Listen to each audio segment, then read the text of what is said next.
அண்ணா ஒரு விஷயத்தை புரிஞ்சுக்கணுங்கண்ணே, நாங்கள் எல்லாமே ஒரு கட்சியினுடைய தொண்டர்கள். விருப்பு வெறுப்பு இருந்தாலும் கூட எங்களுடைய தலைவர்கள் முடிவு செய்த பிறகு நாங்கள்லாம் களத்தில் பாடுபடுறோம். தமிழகத்தில் இருப்பது அனைத்து இந்திய அண்ணா திராவிட முன்னேற்ற கழகம் தலைமையிலான தேசிய ஜனநாயக கூட்டணி. இந்த எலெக்ஷனுக்கு போகிறோம். இதற்கு முந்தைய முதலமைச்சர், இன்றைய முதலமைச்சருடைய வேட்பாளராக இருக்கக்கூடிய அண்ணன் எடப்பாடி பழனிசாமி அவர்கள் தலைமையில் நாங்கள் போகிற களத்துக்கு. இதை நம்முடைய தலைவர்கள் எல்லாம் முடிவு பண்ணிட்டாங்க. எதுக்கு பிரச்சாரம் நடந்தாச்சு, கீழே எங்கள் தொண்டர்கள் வீதி வீதியாக தெரு தெருவாக வேலை பார்க்குறாங்க. இன்னைக்கு விஜய் அவர்கள் எப்படின்னாங்கன்னா, நான் ஏற்கனவே சொன்னேன்னா அவரை சும்மா நான் தேவையில்லாமல் ஒரு குற்றம் சுமத்த விரும்பல, அரசியலுக்கு வந்திருக்கிறாங்க, பண்ணட்டும்.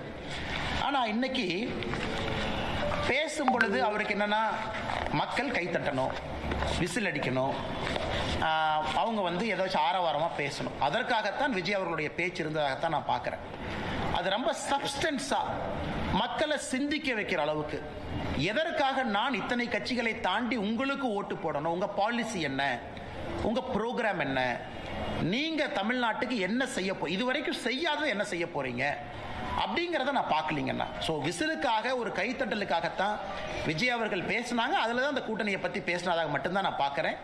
அதில் ஒரு சப்ஸ்டன்ஸும் ஒரு டெப்த்தும் தமிழ்நாட்டு மக்களை சிந்திக்கக்கூடிய விதத்தில் இருந்ததா நான் பார்க்கல. அதனால் அதை அப்படியே கடந்து நாம போயிடலாம்.